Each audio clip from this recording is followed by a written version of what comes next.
Sebelum kita lanjut, jangan lupa like, comment, subscribe, dan nyalakan notifikasinya agar tidak ketinggalan info terbaru lainnya. Semoga bermanfaat.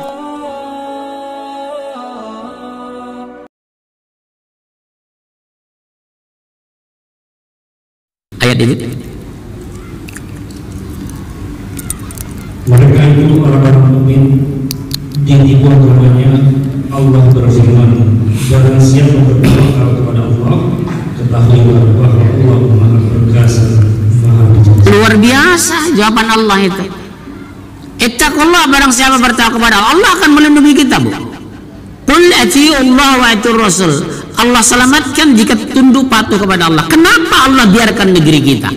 Munafik dan kafir merajalela melecehkan Islam. Pembela-pembelanya semakin berkurang.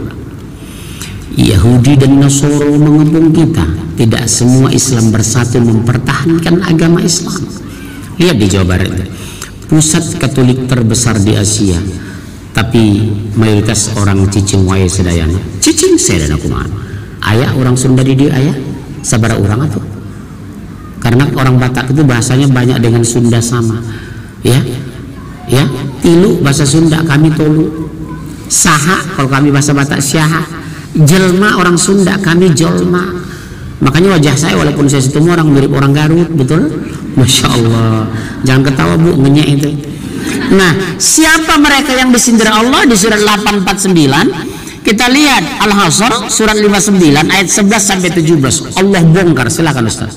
Surat 59 ayat 11 sampai 17. Allah bongkar siapa-siapa mereka itu. Hati-hati, hindari, jaga, waspada gerakan mereka. Seperti apa kebiadaban dan kejahatan mereka. Surat 59 ayat 11 sampai 17. Silakan Ustaz, ayat 11 sampai 17. 59 Ustaz. Bukan, surat 59 Al-Hasr. 59 Ustaz, Al-Hasr.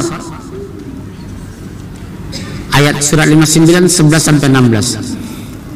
Ya. Ibu sudah ketemu? Ada yang ketemu? Iya, udah. Mau Ibu membaca?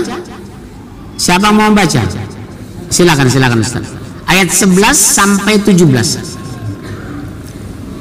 Tidakkah engkau memperhatikan orang-orang munafik yang berkata kepada saudara-saudara yang kafir di antara ahli kitab, sungguh jika kamu diusir, niscaya kami pun akan keluar bersama kamu, dan kami selama-lamanya tidak akan patuh kepada siapapun demi kamu, dan jika kamu diperangi pasti kami akan membantumu, dan Allah menyaksikan bahwa mereka benar-benar berdusta. Coba lihat, mereka lebih senang bersatu dengan orang kafir. Jika kamu diperangi, kami membantumu. Ibu dengar bahasa ini, Bu? Dia lebih bahagia, lebih senang, lebih nyaman bersatu dengan orang kafir. Bahkan kalau kafir diperangi, kami siap membantumu menghantam mereka. Padahal seiman dengan dia secara lahiriah. Hati-hati, Bu. Luar biasa kan hebatnya mereka. Kami siap membantumu. Jadi Bu jangan kaget, Bu. Boleh jadi satu rumah kadang mantu dengan pertua jadi ribut, anak dengan ibu beda pendapat, suami dengan istri berantem, yang satu bela kiri, yang satu bela kanan. Bisa jadi di sini ada, maaf jangan tersinggung, bisa jadi ada di sini, apa boleh buat ya Bu ya. Saya akui lucunya Bu, mengisi kekajian orang-orang Sumatera Barat, masih banyak orang awak mati karancaan membela yang kiri. Padahal la tattakhizu yahuda wan nasara awliya. Jangan kamu jadikan orang Yahudi dan Nasrani sebagai pemimpin, sebagai wali, sebagai saksi, sebagai sahabat. Ngotot dia. Ada di antara ini, bertobatlah sahabatku. Kita punya Quran sempurna. Tahu mana Bu? Allah terhadap mereka atau kita terhadap mereka? Yang ciptakan orang kafir itu siapa Bu? Allah. Yang menciptakan orang munafik siapa? Allah. Allah lebih tahu siapa terhadap ciptaannya atau kita terhadap mereka? Allah. Sama beginilah supaya mudah Ibu paham. Maaf tetangga Ibu ada non muslim, orangnya cenderung kasar dan keras. Ibu bilang, nak kamu jangan bergaul akrab dengan dia ya nak, nanti kamu digepukin, nanti kamu dihianati, kamu ditipu, kamu segala macam. Masih juga aneh ibu ngotot, tiba-tiba pulang sudah bengkak. Kenapa bengkak kamu nak? Ditinju sama dia mah.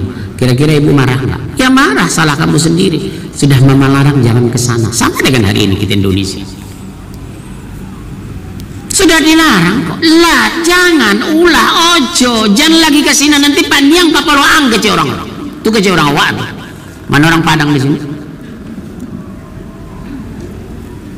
Ya, sudah terus Pak sampai ayat 17 yang tadi Al-Hasr 59 11 sampai 17.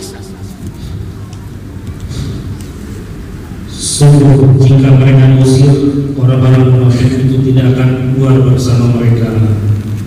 Dan jika mereka berani, mereka juga tidak akan menolongnya.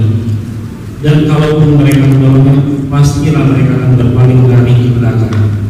Kemudian mereka tidak akan mendapat pertolongan. Tuh, itu orang munafik, Bu. Mana buktinya? Semua lembaga survei, maaf saya harus bicara fakta ini, Bu. Bicara fakta. Saya S1 saya ke ilmu politik, Bu. Saya ini dari ilmu politik dan hukum. Semua lembaga survei waktu itu maksimal 14% mengatakan Anies menang. Betul ya Pak? Terang-terangan mempotong kuping saya kalau menang Anies. Karena lembaga survei maksimal 14% pasti kalah. Kemarin menang atau kalah? Oleh sebab itu ibu jangan takut menghadapi pilpres dan sebagainya. Hanya satu sederhana, berdoa sungguh-sungguh, menangkan kami Allah, menangkan kami Allah, menangkan kami Allah. Porak-porandakan kekuatan musuh-musuh Islam ya Allah. Rasulullah, Bu, waktu pertempuran perang Khandaq itu parit, sudah diukur kekuatan lompatan kuda terjauh tidak mungkin mampu melangkahi itu. Parit yang dibangun oleh para sahabat. Karena Islam waktu itu 1000, orang kafir 10.000, Bu. Saya ini dulu pendidikan militer. Tidak mungkin dalam teori militer mampu 1000 mengalahkan 10.000. Teori militer, teori otak, bukan teori Allah ini. Apa yang terjadi, Bunda? Kuda itu mampu melompati parit yang sudah melebihi ukuran yang sudah digali oleh sahabat. Gemetaran Rasulullah, berdoa dengan sungguh-sungguh. Apa doa Rasulullah? Ucapan Rasulullah yang membuat saya terdiam, apa Bunda? Ya Allah, jika Engkau kalahkan kami dalam pertempuran ini, tidak ada lagi yang menyembahmu di muka bumi ini. Subhanallah. Doa kedua Rasulullah, turunkan angin utara ya Allah, memporak-porandakan kekuatan musuh-musuh kami. Itu ucapan Rasulullah ketika hampir kalah di perang Khandaq itu. Ya Allah, jika Engkau kalahkan kami dalam pertempuran ini, tidak ada lagi yang menyembahmu di muka bumi. Masya Allah. Doa kedua Rasulullah, ya Allah, turunkan angin utara, memporak-porandakan kekuatan musuh-musuh kami. Ibu juga doa yang sama boleh. Ya Allah, turunkan angin utara, menghancurkan musuh-musuh Islam di negeri kami. Insya Allah menangis setiap malam. Mau? Siap? Ikhlas? Bu, itu doa Ibu sampai April 2019. Saya tidak mengatakan ganti presiden, kita butuh presiden baru, betul? Apa bedanya ya Pak? Doamu sungguh-sungguh. Ya Allah, porak-porandakan kekuatan musuh-musuh kami ya Allah, jangan permalukan kami di negeri kami. Maaf demi Allah, saya kasihan dengan sahabat saya Ustadz ya, yang dulu berjuang orang Betawi, Muhammad Husni Tamrin. Jalan Tamrin mereka kuasai. Dulu berteriak berjuang di jalan di daerah Jakarta Selatan, sekarang Jakarta Selatan mereka kuasai. Saudara saya, sahabat saya seiman dengan saya orang Betawi, tergusur harus lari ke Depok. Masya Allah, demi Allah. Kasihan nggak Bu kita lihat kita yang berjuang dulu Muhammad Husni Tamrin, sekarang yang menguasai jalan Tamrin mereka. Sepakat ya Bu? Kita harus kembalikan itu dengan kekuatan. Kekuatan apa? Ilmu. Kuliahkan anak Bapak S2 S3 ke Melbourne, Australia, ekonomi. Kuliahkan anak Ibu teknik, kita kuasai kembali Indonesia. Lihat Malaysia diambil alih oleh Mahathir Muhammad. Masya Allah. Insya Allah bisa kok, insya Allah bisa. Ya Bu ya, insya. Betul Bu. Kita harus berhak di negeri ini memperjuangkan. Sebab kalau Islam pemimpin, dia adil. Lihat Pak SBY, dia memimpin, semua agama ada menteri. Lihat Pak Jokowi jadi presiden, semua agama duduk jadi menteri, tapi mereka jadi presiden. Apa ibu diselamatkan? Iya, orang Islam itu kalau memimpin adil. Makanya kalau Bapak pernah ke Inggris sekarang 4 Pak wali kota dia. 2 diantaranya wali kota terbesar, London dengan Oxford. Padahal London kota terbesar di Eropa, wali kotanya muslim. Oxford wali kotanya muslim. Rotterdam di Belanda wali kota muslim. Di Italia 2 wali kota muslim. Saya tanyakan, kenapa mereka mau memilih wali kota muslim? Padahal London Islam cuma 7%. Karena orang Islam itu jika diangkat profesional dan adil. Masya Allah. Betul Pak, silakan Bapak ke London. Silakan Bapak naik kendaraan darat ke Oxford. 2 jam 15 menit kita dari London ke Oxford. Kita bahagia sekali. Pemimpin tertinggi di sana orang muslim, saudara seiman kita, Masya Allah. Tapi adil Bu, tidak melecehkan agama lain, tidak merendahkan kitab suci agama lain, fasilitas diberikan. Itulah kalau orang Islam memimpin. Saya bercita-cita jadi presiden, tapi nggak ada yang milih. Jangan ketawa Bu, nanya itu. Ya terus ayat itu Pak. Sesungguhnya dalam hati mereka kamu muslimin lebih ditakuti daripada Allah. Yang demikian itu karena mereka orang-orang yang tidak mengerti. Apa Bu? Mereka kenapa sampai berbasa-basi di depan kita, menipu kita? Ternyata ada klarifikasi resmi, pernyataan resmi dari Allah. Kamu tuh lebih dia takuti dari Allah. Dia tidak tahu kemunafikannya, nifaknya, penyakit hatinya. Allah tidak tahu. Sampai begitu pernyataan Allah itu. Kamu lebih ditakuti mereka dari aku, kata Allah. Artinya dengan manusia mereka berbasa-basi menyusun kata yang indah dan manis, ternyata ujungnya mengepung dan menghancurkan kita. Mereka lebih takut sama kamu daripada aku, kata Allah. Sampai begitu mereka itu. Dan itu kenyataan. Saya selalu korban. Sampai ada yang menuduh, berapa Anda dibayar bicara seperti itu? Subhanallah. Saya pernah mau dihabisi Bu sama mereka. Saya pernah disantet sama mereka. 6 bulan saya seperti jenazah dulu. Luar biasa. Apa mereka bilang? Hebat kamu ya Munzir. Saya santet pakai dukun dari Banten, kamu nggak mati. Bukan saya yang hebat, kematian takdir belum sampai. Ibu bunuh diri juga kalau belum waktunya mati, nggak mati Bu. Ibu melompat dari pohon juga kalau nggak mati paling pinggang patah kok. Bunuh diri itu kematian fasik loh, mati fasik. Kalau ibu ada niat mati bunuh diri, tolong batalkan ya Bu, jangan. Karena kematian bukan akhir dari segalanya, kematian awal dari sebuah pertanggungjawaban loh. Untuk apa ibu stres? Sekaya-kaya orang kain kafan, semiskin-miskin kain kafan kok. Semewah-mewah rumah 12 jam sudah dikeluarkan kok. Sekecil-kecil rumah 12 jam meninggal sudah diusir kok sama suami ibu. Maksimal ibu 14 jam kok jadi jenazah. Jam ke-15 sudah disuruh keluar dari semua. Karena sudah dimandikan, sudah mau disolatkan.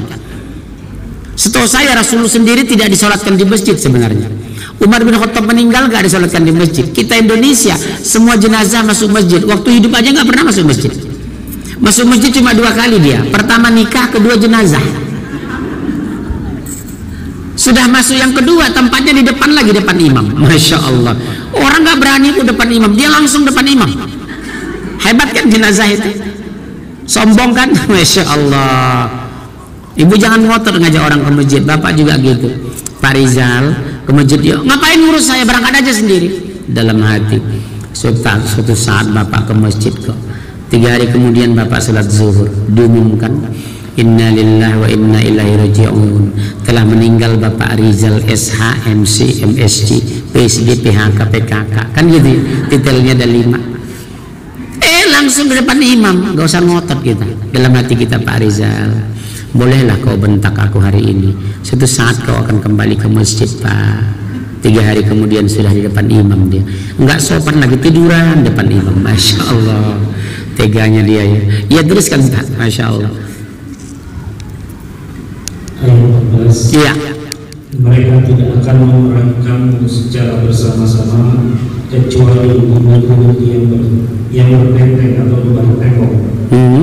Permusuhan antara sesama mereka sangat hebat. Kamu kira mereka itu bersatu, padahal hati mereka terpecah belah. Yang demikian itu karena mereka orang-orang yang tidak mengerti. Karena ada satu konsep Al-Quran yang sempurna. Apa itu bunda? Wa'tasimu bihablillahi jami'a wa la tafarraqu. Berpegang kamu kepada tali Allah, jangan bercerai-berai. Kalau kita kembali ke Quran, kita akan dipersatukan. Contoh, saya yakin di depan saya bunda ada Batak, ada Jawa, ada Aceh, ada Padang, ada Betawi. Tapi karena diikat satu kalimah la ilaha illallah, kita tidak melihat suku itu. Yang aku lihat dari ini, Bapak dan Ibu saudaraku seiman, insya Allah kita sama-sama masuk surga. Hanya itu yang saya tahu. Saya tidak lihat jilbab ibu atau mahal atau murah. Saya tidak ada urusan ibu naik Gojek atau naik Alphard. Di mata saya, doa saya semoga semua jamaah saya di Indonesia masuk surga bersama saya dan Rasul. Hanya itu yang bisa saya lakukan. Bahagia enggak bu besok kita satu barisan? Kalau ibu tidak temukan saya besok di barisan ke surga, tanyakan sama Allah. Ya bu, aku dulu pernah belajar sama Munzir, ya Allah di mana dia? Tapi sebaliknya, seandainya aku tidak temukan ibu besok satu barisan ke surga, insya Allah akan kutanyakan ibu, ya Allah aku saksi dia pernah mengaji kepada aku dulu ketika di dunia. Subhanallah. Karena kita satu barisan dalam kalimah la ilaha illallah Muhammad Rasulullah. Orang munafik itu tidak, sebenarnya hati mereka tidak pernah bersatu kata. Karena penifah, ada penyakit. Sesama mereka bersaing. Maaf, ibu lihat di LC itu siapa mereka? Betul ya Pak? Mereka Bapak lihat di ILC itu siapa mereka? Subhanallah, betapa luar biasa menghujat Islam dan Al-Quran, melecehkan ulama dan merendahkan para ustadz. Ibu jangan kecil hati. Setiap zaman ada munafiknya, setiap munafik ada zamannya. Setiap zaman ada munafik, setiap munafik ada zamannya. Kita hanya berdoa semoga Allah tidak memasukkan kita ke kelompok mereka, insya Allah. Terus Pak? Ayat 12, mereka seperti orang-orang yang sebelum mereka orang Yahudi belum lama bersenang telah merasakan akibat buruk, terusir disebabkan perbuatan mereka sendiri, dan mereka akan mendapat azab yang pedih. Coba lihat bu, dunia akhirat mereka kena satu pikiran tidak pernah tenang. Ibu pastikan dulu, mungkin ibu merasa kenapa sih kita harus bertakwa? Apa beda kita dengan orang kafir dan munafik? Ada tiga yang bedakan kita bu. Kita diberikan keuntungan 3 dibandingkan orang munafik. 3 di dunia, 3 di akhirat. 1, diberikan rezeki dari pintu yang tidak sangka-sangka. Ini dalilnya surah 65 ayat 2 dan 3. Kedua, diberikan apa bu? Jalan keluar ketika dapat masalah. Yang ketiga Pak, diberikan ketenangan jiwa. Kalau ibu temukan dalam keseharian ibu sudah menemukan 3 indikator, 3 variabel, 3 ciri-ciri ini. 1, diberikan jalan keluar ketika dapat masalah, diberikan rezeki dari pintu yang tidak disangka-sangka, diberikan ketenangan jiwa. Ibu sudah orang bertakwa, masya Allah. Tapi kalau ibu rajin sholat 5 kali sehari semalam, baca Al-Quran 2 juz, sedekah tiap hari, tengah malam bangun tahajud, berzikir tidak berhenti, masih juga stres, depresi, dan tidak pernah diberikan ketenangan. 2 kemungkinan, hati-hati. Kemungkinan pertama, dosa numpuk tapi belum bertobat. Kedua, ibadah meningkat tapi tidak ikhlas. Hati-hati 2 variabel ini. 2 kemungkinan, dosa numpuk tapi tidak bertobat. Betul, ibadah meningkat tapi tidak ikhlas. Rajin Senin Kemis takut kegemukan, bersedekah karena mertua di depan rumah. Ada orang rajin sedekah masih serakah, berangkat haji tapi masih mencuri, rajin ngaji tapi masih ngerumpi. Hati-hati bu, beda tipis dengan munafik yang begini-begini nih. Terutama ibu ya, ketika Rasulullah pulang Isra Miraj, sungguh kata Rasulullah, kulihat di neraka 1, lebih banyak wanita dan orang kaya. Ketika kulihat ke dalam neraka, yang paling banyak penghuni neraka orang kaya dan wanita, kata Rasulullah. Mudah-mudahan bukan wanita yang hari ini. Tapi ketika kulihat ke surga, yang paling banyak di surga adalah orang miskin. Masya Allah. Ini kabar gembira buat ibu yang miskin yang naik Gojek tadi. Ya. Kenapa bu beda orang kaya orang miskin? Setaat orang kaya, orang miskin yang taat duluan masuk surga 500 tahun. Kita balik logikanya. Setaat orang kaya terlambat masuk surga 500 tahun. Masya, kenapa Bunda? Bunda pernah ke supermarket? Pasti ya. Apalagi bulan muda, suami baru gajian, walaupun gaji cuma 30 juta, betul? 30 udah besar ya, Masya Allah. Ibu masuk ke supermarket, depan kasir di stop nggak Ibu? Di stop, keranjang Ibu penuh. Beli apa Bu? Beras 20 liter. Apa Bu? Buah 6 dus. Apa Bu? Spermi 6 dus. Apa Bu? Beli ini. Berapa Bu? Setengah jam Ibu ditahan di kasir, 1,6 juta. Tertahan nggak? Karena banyak belanjaan nggak? Iya. Coba orang miskin masuk supermarket, belinya cuma apa? Beli buah setengah kilo, jeruk siam berapa? 20.000. Ada lagi enggak? Jalan langsung dia. Kenapa? Belanjaan nggak ada. Seperti itu orang miskin di padang mahsyar. Kita mobil 4, rumah 3, apartemen 7, kebun kesemak diceleduk, warisan dari engkong. Betul, Masya Allah. Pertanyaan banyak. Tapi karena ibu orang kaya, pemurah, infak, zakat, sedekah, semua masjid 6 km persegi dari rumah ibu pernah menerima sedekah dari ibu. Masya Allah. Ibu masuk surga terlambat 500 tahun, ternyata ibu surga Firdaus. Jika kamu minta surga, mintalah Firdaus, kata Rasulullah. Kenapa Firdaus ya Rasulullah? Posisinya di tengah dan di bawah arsy Allah. Tapi batal demi hukum, orang tidak bisa masuk surga Firdaus atas 3. Pertama, minta diruqyah. Kedua, berobat dengan api. Yang ketiga, percaya kepada suara burung atau syirik. Burung gagak berbunyi di atas genteng ibu. Oh, jangan-jangan Mbah Kulo meninggal di Bojonegoro. Jangan-jangan engkong meninggal karena dengan burung batal, Pak, nggak bisa. Itu syirik, nggak ada urusan burung gagak. Oh, tangan gatal mau datang rezeki, kan gitu ya Bu? Gatal Bu mau dapat rezeki, padahal karena kurapan. Sebab ini yang dibenahi itu, makanya beriman, ittaqullah, supaya jangan ikut berpikir ke sana. Oh, mata menangis mau dapat itu, segala macam. Mata berkedip berarti mau menangis. Ditimpa cecak mau dapat musibah. Gigi copot ibu mau meninggal. Saya nggak pernah gigi saya mimpi copot, ibu saya meninggal juga kok. Jadi nggak ada urusan kita potong mata rantai berpikir seperti itu. Deso itu yang berpikir, deso. J. Baik, kita teruskan Pak.